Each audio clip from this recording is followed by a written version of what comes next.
Dans des temps anciens, bien avant que Noxus ne devienne l'empire qu'il est aujourd'hui, de nombreuses tribus barbares existaient sous le nom des Noxi. En ces temps, sur les terres sauvages du Nord, un homme, San Uzal, menait des conquêtes impitoyables, écrasant tout sur son passage.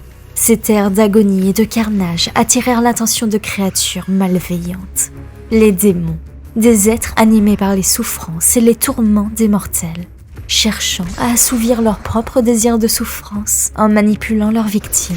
Et les massacres menés par San Uzal attirèrent vers lui un démon né de la rage et de la violence, Atakan.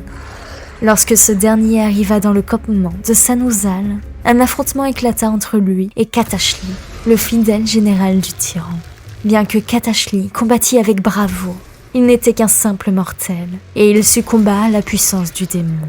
Malgré le fait que San Uzal fut un homme sans amis, se contentant d'utiliser les autres à ses fins, il fut enragé par la perte de son général, et il terrassa le monstre. Grâce à des parchemins arcaniques, notamment de nécromancie, qu'il avait récupérés lors de ses diverses conquêtes, il réalisa un rituel de liaison. Celui-ci lui permit de lier le démon au casque de Katashli, réduisant ainsi Atakan à l'esclavage. L'homme et le monstre fusionnèrent en un seul corps, et grâce à cette puissance inarrêtable, San Uzal décima des armées entières. Lorsque la vie de San Uzal toucha à sa fin, il mourut heureux, persuadé qu'il allait rejoindre la table des dieux, là où la gloire qu'il méritait l'attendait.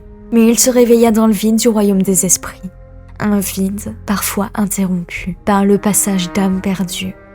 Face à cette découverte, la rage le consuma, et il ne comptait pas se résigner à cette existence vide.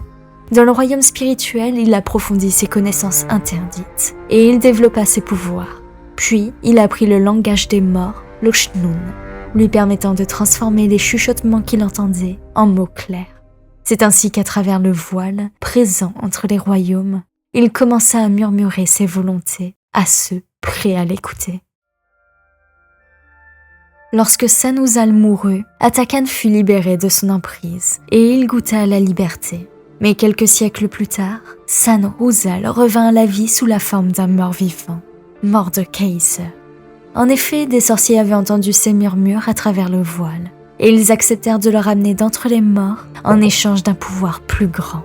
Les sorciers lièrent alors la forme spirituelle de San Uzal à des plaques de métal à l'image de son ancienne armure. Et les hommes qu'ils ramenèrent, croyant avoir trouvé une opportunité de pouvoir, furent vite déçus, Mordekaiser les éliminant tous. Le tyran par la suite ne perdit pas de temps et il enchaîna une nouvelle fois Atakan. Le revenant de fer était prêt à entamer sa seconde conquête du monde des mortels, et pour cela, il avait sous ses ordres 2 démons, celui des ombres, Atakan, et celui du feu, Tibolk. Pendant 3 siècles, il mena une ère de destruction, massacrant des générations entières sous ses campagnes. Il érigea ensuite un siège de pouvoir, le Bastion immortel, renfermant de nombreux secrets. Mordekaiser cherchant à nourrir sa soif de connaissances interdites, notamment sur la mort et le royaume des esprits. Mais la tyrannie n'est jamais sans ennemi. Le Blanc, membre du cercle intérieur de Mordekaiser, complota dans l'ombre pour organiser sa chute.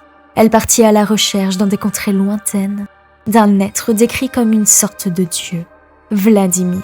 Ensemble, ils formèrent la Rose Noire. Puis, avec l'aide d'une alliance des Noxi, ils mirent fin à l'ère du revenant de fer. La sorcière pâle vola le casque de Katashli et grâce à la sorcellerie, elle parvint à séparer l'âme de Mordekaiser de son armure, le tyran se faisant alors chasser du royaume physique.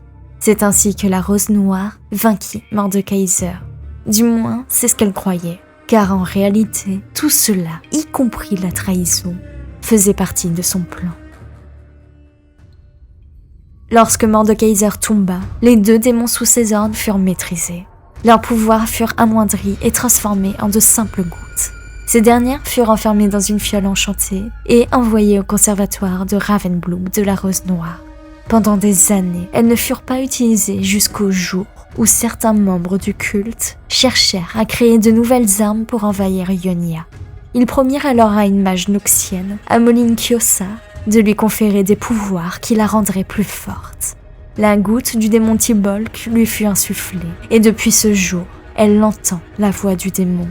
Un soir, celui-ci lui raconta son histoire, et Amoline le prit alors en pitié.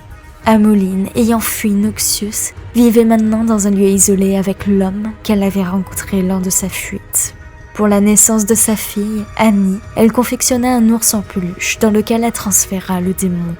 Au fil des années, Tibolk, impressionné par la volonté de la petite fille à résister à ses tentations, devint son protecteur et son compagnon. Le démon étant alors prêt à brûler quiconque mettrait son nouveau maître en danger. Des siècles plus tard, un nouvel empire avait vu le jour autour du bastion immortel, et le nom de Mordekaiser était encore chuchoté et craint par ceux qui étudiaient l'histoire ancienne. De son côté, celui-ci avait retrouvé son désert autrefois vide, où tous ceux qui étaient morts sous son second règne l'y attendaient. Il forgea en ces lieux son propre au-delà, Mitna Rashnun, un royaume dont l'architecture unique était façonnée par sa magie.